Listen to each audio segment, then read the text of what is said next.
Hola, el día de hoy desde el equipo de inclusión educativo queremos compartir un video con ustedes sobre recomendaciones para generar adaptaciones de material para estudiantes con discapacidad intelectual y autismo.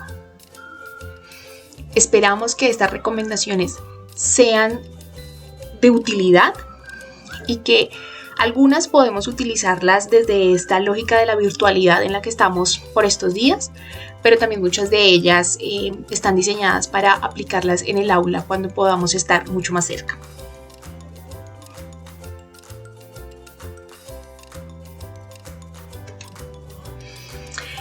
Bueno, sin entrar en conceptualizar sobre la discapacidad intelectual, porque creo que ya se ha hablado mucho al respecto, o ya hay un camino trazado al respecto, sí quisiera recordar o mencionar algunos de los dominios de la discapacidad intelectual. A veces nos preocupamos mucho solamente en los contenidos de este tipo, que son los conceptuales, los académicos, las asignaturas, español, matemáticas, ciencias, todos los aprendizajes académicos, y si bien son importantes y tenemos un plan que cumplir y unos derechos básicos de aprendizaje, también es cierto que para los estudiantes con discapacidad hay excepciones. Ni las instituciones que hacen evaluación a nivel estatal ni los colegios deben evaluar de la misma manera a los estudiantes con discapacidad, ni ellos entran dentro de las pruebas estandarizadas como cifras para medir la calidad educativa, porque se entiende que ellos tienen otro tipo de aprendizajes y otro tipo de prioridades. Y si bien uno de los dominios es que ellos puedan desarrollar aprendizajes conceptuales, no es la base. Por eso no debería preocuparnos que si el niño va a llegar a 11 y no va a saber álgebra, física, química. Quizás no, pero va a saber muchas cosas que si no hubiese pasado por el colegio no hubiera aprendido. Y esa es la posibilidad de la inclusión educativa, es ser más flexibles con aquello que enseñamos. Entonces ahí viene nuestro dominio práctico, y es que para los niños y niñas con discapacidad intelectual es necesario que haya una enseñanza intencionada sobre cosas que generalmente la mayoría de personas aprenden por imitación y de manera muy sencilla. Por ejemplo, el dominio práctico que tiene que ver con las habilidades del hogar. Estas dimensiones o estas habilidades hay que enseñarlas, hay que direccionarlas para que el niño pueda aprenderlas. Y claro, todo lo que tiene que ver con lo social. Y no significa, como en una frase coloquial que se ha vuelto muy mencionada, y es: aquí estamos para socializar. Claro, el niño está para socializar y también está para aprender cosas conceptuales, ¿cierto? Para las dos cosas.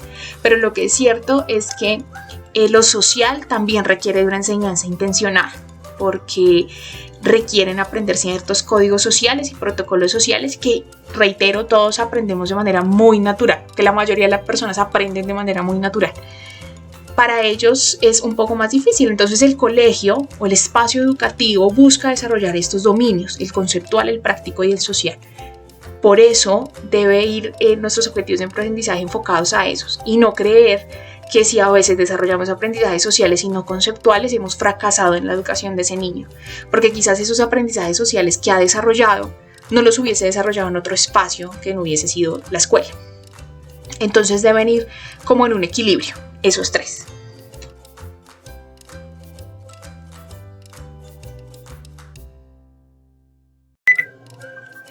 Bueno, ahora vamos a ver algunas características del aprendizaje de los estudiantes con discapacidad intelectual y autismo. Generalmente estas dos condiciones no se suelen generalizar o meter en una misma bolsa, pero para efectos pedagógicos y didácticos de lo que estamos explicando acá, lo vamos a hacer, porque las estrategias didácticas que podamos usar con unos nos funcionan para los otros. Entonces hay características en las que sí somos similares en términos de aprendizaje. Uno es que el aprendizaje es de carácter multisensorial. Todos pasamos por un momento de aprendizaje multisensorial, sobre todo en las primeras etapas de desarrollo. Más adelante se genera un acervo desde el mundo de las ideas, desde el mundo de la cognición. Entonces el aprendizaje en la adolescencia o de los niños un poco más grandes, de los adultos, se rige por otro tipo de características que no son netamente las sensoriales. En el caso de estas condiciones, el aprendizaje a lo largo de todo el ciclo vital es sensorial, es decir, necesita de los sentidos para poder procesar información. Todo aquello que puedo ver, que puedo escuchar, que puedo sentir, que puedo oler, me permite procesar la información en mi cerebro. Es decir, que siempre debemos tener esto muy en cuenta. Los sentidos, ¿cómo puedo yo desarrollar los sentidos a través de mi temática de la clase? Que lo vamos a ver más adelante. El segundo es que esto nos lleva a un pensamiento concreto, es decir, en mi pensamiento se remolca o se desarrolla a través de experiencias concretas, de tocar, de oler, volvemos a los sentidos, de aquello que me permite ver que es tangible. Lo que es intangible me dificulta la comprensión, ¿sí? Me dificulta el procesamiento de la información. Y esto tiene que ver con que el aprendizaje es mediado por un material concreto. Generalmente, en todas las estrategias que nosotros podemos encontrar para este tipo de población, el aprendizaje está mediado por un material concreto, por fichas, por imágenes, por videos, por la vida cotidiana, aquello que yo puedo vivir, que yo puedo experienciar a través de la experiencia. Y por supuesto, por último, el lenguaje que media también ese aprendizaje debe ser concreto. Evitar el lenguaje figurado, las metáforas, las analogías, porque todo esto dificulta esa comprensión del lenguaje. Vamos a notar que en las primeras etapas del desarrollo, desarrollar el lenguaje, tanto verbal como escrito, es todo un desafío para las maestras que trabajan con los niños en estas primeras etapas y para los mismos niños y sus familias. Y sigue siendo un desafío a lo largo de la vida. El hecho de que un niño con discapacidad intelectual, autismo, lea o escriba, no significa que tiene una comprensión de todo lo que pasa a su alrededor a través del lenguaje escrito. Entonces, por eso siempre el lenguaje debe ser lo más concreto y preciso posible, que también lo vamos a ver más adelante. Ahora sí, entonces empezamos con las recomendaciones. Las primeras recomendaciones van dirigidas hacia la organización del espacio físico, específicamente eso tiene que ver con el aula, cuando tenemos un niño con autismo o un niño con discapacidad intelectual. La primera recomendación es la ubicación. Los niños con discapacidad intelectual, autismo, siempre deben estar muy cerca del maestro, donde puedan verlo, donde puedan escucharlo con mayor claridad, donde estén un poco al margen de demasiados estímulos de los compañeros, sonoros o demás, que puedan distraerlo y evitar que él se focalice en la actividad que está realizando. Este está más dirigido a niños y niñas más pequeños y es evitar las distracciones en la mesa. No pedirle al niño o trabajar con el niño que no tenga más allá de los materiales que él va a necesitar. Si es un color y una hoja, un color y una hoja. Pero evitar que tenga las onces, los colores, todos los cuadernos afuera. Ellos tienden a sacar todas las cosas. Entonces es trabajar con él que solamente pueda tener en la mesa los instrumentos que necesita. Porque eso también va a dificultar que él logre concentrarse. Lo tercero es el uso de rutinas o guiones visuales durante la jornada escolar. Este ejemplo que vemos acá está, más pensado para la casa, pero también para un curso de niños más pequeños, porque nos va a permitir a todos saber qué vamos a hacer, ¿cierto? Si vamos hoy a cantar, tenemos clase de teatro, vamos al baño, en qué orden van a hacer esas actividades, le permite al niño predecir cuáles van a ser las actividades que vienen, anticipar. Ya en niveles más grandes puede ser, hoy tenemos español, matemáticas, ciencias sociales, educación física y el niño puede ir organizando su jornada escolar a través de imágenes visuales. Si ya tenemos un niño en bachillerato, sobre todo con autismo, que requiere una rutina como estas, se diseñan rutinas personales que el niño lleva en su maleta y que le permiten también predecir las actividades.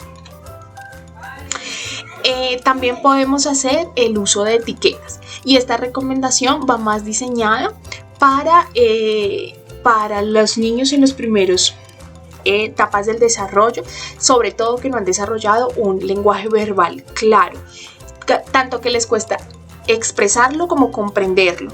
Entonces, poner etiquetas en los diferentes espacios del salón, la ventana, el puesto, el mueble, la silla, el marcador, el tablero, le permite al niño primero entender si yo me refiero a eso, vea la puerta, él ya puede saber dónde está la puerta o cuál es la puerta por la etiqueta que tiene. Pero también ganar vocabulario, enriquecer su vocabulario a través de las etiquetas visuales. La segunda recomendación tiene que ver con favorecer la comunicación y la autonomía. Y ya vamos a ver por qué. Las instrucciones. Las instrucciones son vitales en la interacción pedagógica con los niños y niñas con estas características. Pueden determinar que el niño realice una actividad adecuadamente o se equivoque. Y la gran clave tiene que ver con que sean instrucciones concretas y precisas. Concretas a través de un lenguaje concreto, como ya lo habíamos hablado, y preciso que me permita a mí, así nosotros consideremos que es una actividad fácil, siempre podremos dividir esa actividad en pequeños pasos que le permitan al niño comprender qué es lo que tiene que hacer. Pero sobre todo, si yo le genero a él un guión de estos, un guión en el que le digo paso 1, paso 2, paso 3, paso 4, si se le olvida, si se confunde en algún paso, si no sabe qué paso sigue, puede regresar a su guía, a su guión visual y leer lo que debe hacer. Tenemos dos ejemplos. Este, por ejemplo, tiene imágenes, más bien pictogramas, y entonces nos dice: 1 observa, 2 escribe los números, 3 realiza la suma, 4 escribe la respuesta. Esto podría desmenuzarse en pasitos mucho más pequeños, pero en este caso el niño logra comprender estos pasos. Por ejemplo, este tiene imágenes más pequeñas, o puede ser sin imágenes. Si vemos que el niño no requiere de las imágenes o ya es un adolescente, entonces decimos: leer el problema, identificar los datos sin la incógnita, resolver la ecuación y responder de acuerdo a la pregunta. Y a esto se deben sumar las demostraciones específicas. Si yo puedo tomar, en este caso, un ejercicio de una ecuación y resolverla con este paso a paso, tal como él debe hacerlo, y le muestro de manera práctica qué es lo que tiene que hacer, para él va a ser mucho más sencillo. Es muy importante que sea con un ejercicio igual y no que yo le explique con un ejercicio y al momento de hacerlo le cambio el ejercicio, porque entonces va a ser más complicado para él. Con un ejercicio igual, que solamente se cambien los valores o el texto o las preguntas. Como les dije, en algunos casos es necesario acompañarlo de imágenes, sobre todo para los niños que están en primaria o los niños con autismo en todo nivel van a necesitar las imágenes, pero en algunos casos, cuando los chicos ya son más grandes, en el caso de la discapacidad intelectual, se puede hacer solamente escrito. La segunda recomendación tiene que ver con la comunicación y es aumentar las posibilidades de comunicación. ¿Y cómo lo podemos aumentar? Con gestos, con pictogramas o con la ayuda de pares. En nuestra cotidianidad, el lenguaje verbal es el rey de la comunicación. Nosotros nos comunicamos a través del lenguaje verbal y escrito principalmente. Y el lenguaje no verbal está en un segundo plano. Aunque lo usamos, está en un segundo plano. Cuando nosotros tenemos un niño pequeño que está desarrollando un lenguaje verbal, el uso de pictogramas como estos es fundamental, porque le permite al niño aumentar sus posibilidades. Si él no entiende lo que tú le estás diciendo verbalmente, la imagen, acompañada de la imagen, puede aumentar las posibilidades de que él comprenda aquello que se dice. Un gesto también puede aumentar esa posibilidad. O una forma con las manos, una seña específica, un señalamiento, le permite al niño hacerlo.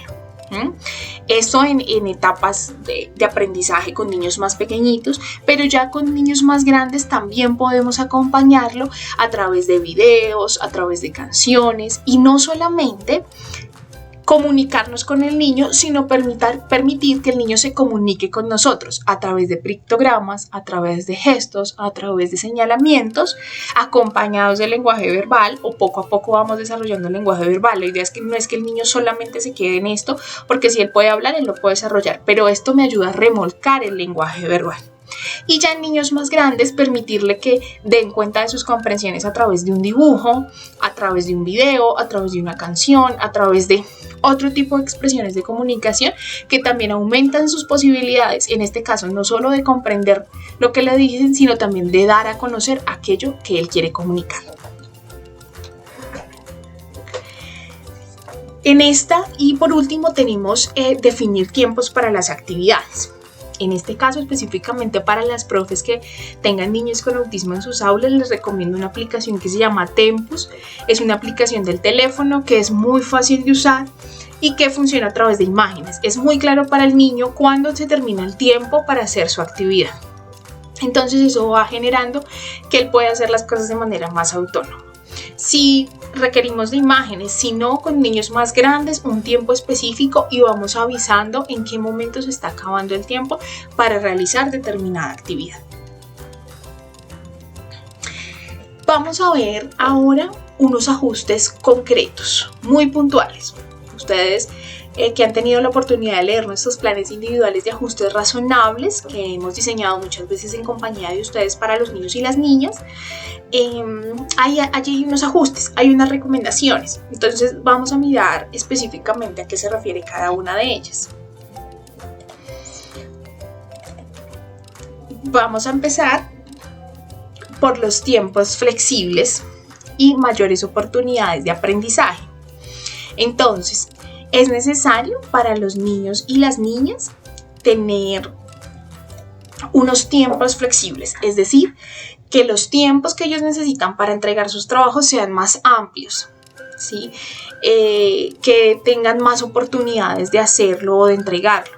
Y siempre aquí nos viene un poco la duda de qué pasa con los otros niños, si los otros niños se dan cuenta. Entonces también es un trabajo para hacer con los otros niños de entender que no todos requerimos de lo mismo, ¿cierto? Entonces, ¿qué pasa? A veces pensamos que porque le tengo que hacer más fácil el trabajo a esta persona, pero no nos damos cuenta que el esfuerzo que tiene que hacer un niño con discapacidad intelectual o un niño con autismo para hacer la misma tarea que un niño regular es muchas veces el doble, casi el triple. Entonces no es equitativo, es injusto que tenga al mismo tiempo que un niño que tiene todas sus habilidades cognitivas para desarrollar esa misma actividad. Por eso el tiempo debe ser más amplio y debe tener mayores oportunidades de entrega del mismo. Vamos a ver ahora las tareas más cortas. A la par que damos más tiempo, es necesario que las tareas sean más cortas. Que si tengo una actividad de 10 puntos, el niño con discapacidad puede hacer 5 puntos. Que si tengo una tarea de 6 puntos, el niño con discapacidad puede hacer 3 puntos. Que si mi evaluación es de 12 puntos, el niño con discapacidad puede hacer 5, puede hacer 6, puede hacer hasta donde alcance, sin que eso sea una penalización en su nota. ¿Por qué? Porque volvemos a lo mismo, le cuesta mucho más estas actividades y menos si no están flexibilizadas. Si yo me pensé en la actividad, si se la adapté y le doy el tiempo que él requiere, perfecto. Pero si la actividad está pensada muchas veces para un niño con todas sus capacidades cognitivas, pues él está claramente en una situación de desventaja. Y lo que debemos hacer es adaptar la tarea para que sea mucho más corta. Ahora vamos con las ayudas visuales o audiovisuales en cada tema. Y tiene que ver con lo que hemos venido hablando, no voy a profundizar mucho acá. Brindémosle apoyos visuales, puede ser una imagen, puede ser un video, puede ser un guión visual, puede ser diferentes herramientas visuales y audiovisuales que le van a permitir al niño procesar la información y comprender mucho mejor el tema. Pero también démosle la posibilidad de expresar sus comprensiones a través de herramientas visuales y audiovisuales, y esa puede ser una gran estrategia para estos tiempos de virtualidad, que el niño haga un video, que el niño haga un dibujo, que el niño pueda expresar sus aprendizajes de otra manera que no sea el lenguaje escrito. Claro, no quiere decir que él nunca va a escribir, él va a escribir, pero no en la misma cantidad de tiempo que lo hace o en la misma intensidad que lo hace un niño regular. Articular los temas en la vida cotidiana. Esto es fundamental y es una base del aprendizaje y de la pedagogía. Todos aprendemos teniendo como base aquello que ya conocemos, y generalmente la realidad más cercana de los niños con discapacidad, como de cualquier otro niño, pero muchas veces sus círculos sociales se ven más limitados, es su familia, su vida cotidiana. Entonces la meta siempre es pensar cómo podemos articular este tema a la vida cotidiana de ese niño, cómo él puede hacer un taller en el que pueda relacionar su vida cotidiana con el tema que estoy trabajando en clase.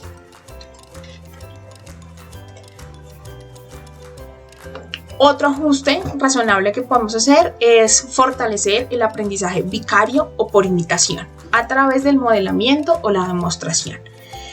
Gran porcentaje de nuestro aprendizaje, tanto en la infancia como en la vida adulta, está marcada por la imitación. Pero nosotros ya tenemos la posibilidad de generar otro tipo de aprendizaje.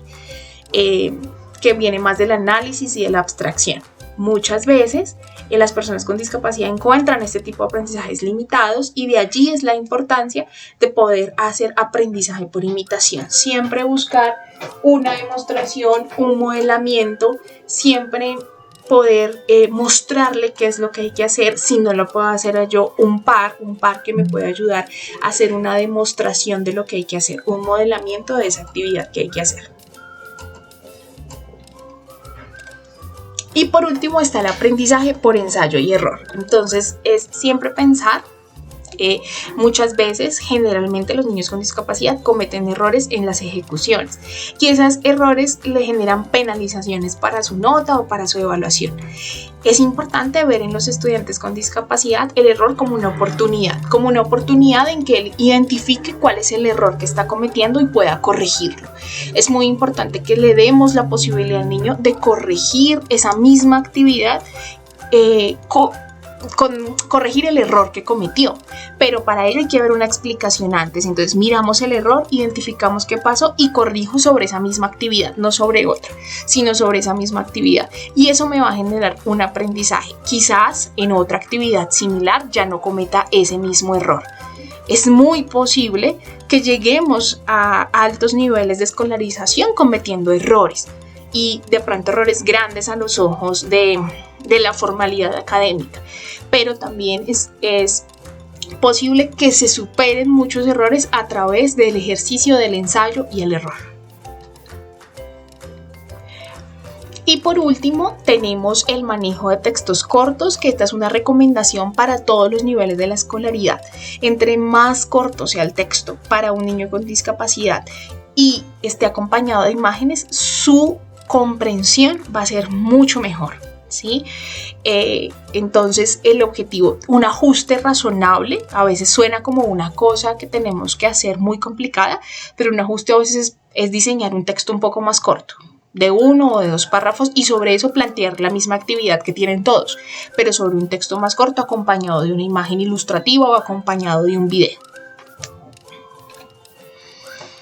Listo. Y por último, vamos a hablar de algunas recomendaciones específicas para el trabajo de estudiantes con autismo, porque si bien aquí estamos hablando de las dos características, pues hay condiciones o hay particularidades del autismo que nos llevan a pensarnos en estas recomendaciones que hacemos acá.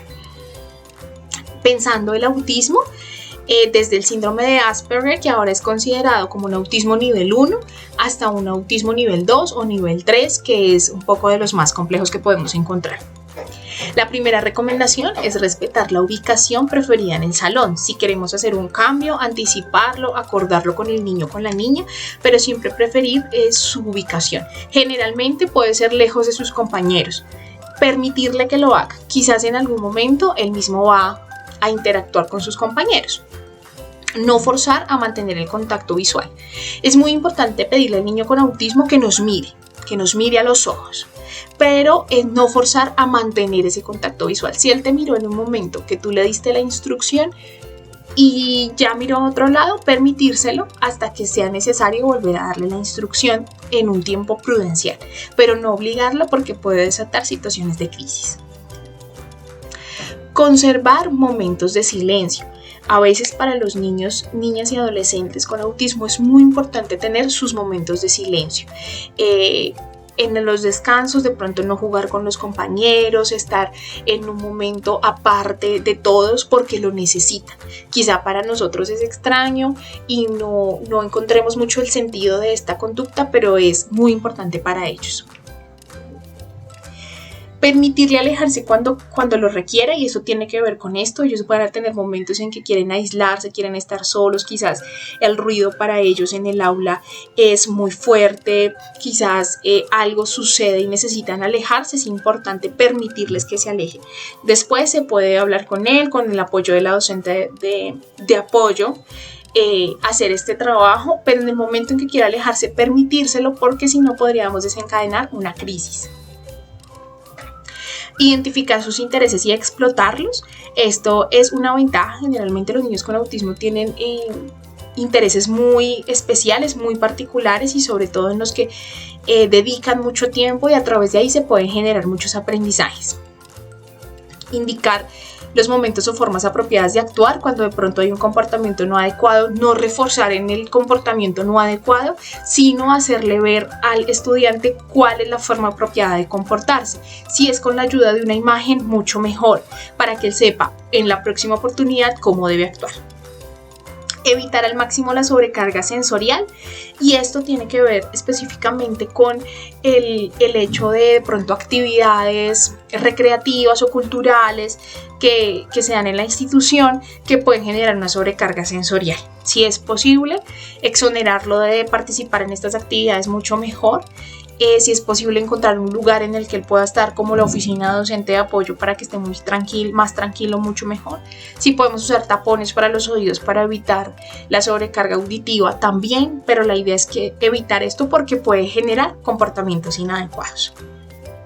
Potenciar el aprendizaje a través de los sentidos, y creo que ya lo he dicho de manera repetida, y establecer un lugar de calma al que pueda acudir en momentos de crisis. Esto es fundamental para los niños con autismo. El lugar de calma debe tener cosas que les permitan calmarse en momentos de crisis. Cuando son más pequeñitos, la idea es poder trabajar con ellos ese lugar de la calma en el salón, en el parque, la oficina de la docente de apoyo y demás. Cuando son más grandes, podemos diseñar lista de cosas para hacer cuando se sienta estresado o ansioso, que eso lo podemos trabajar con las docentes de apoyo, y es una lista de cosas: respirar, cantar, tomar agua, que me permite tranquilizarme en momentos en que sienta mucho miedo, mucha ansiedad. Y el último, enseñar sobre habilidades y normas sociales. Esto es fundamental porque son cosas que nosotros damos por sentadas, que todos los niños y las niñas los conocen. Para ellos debe ser una enseñanza intencional.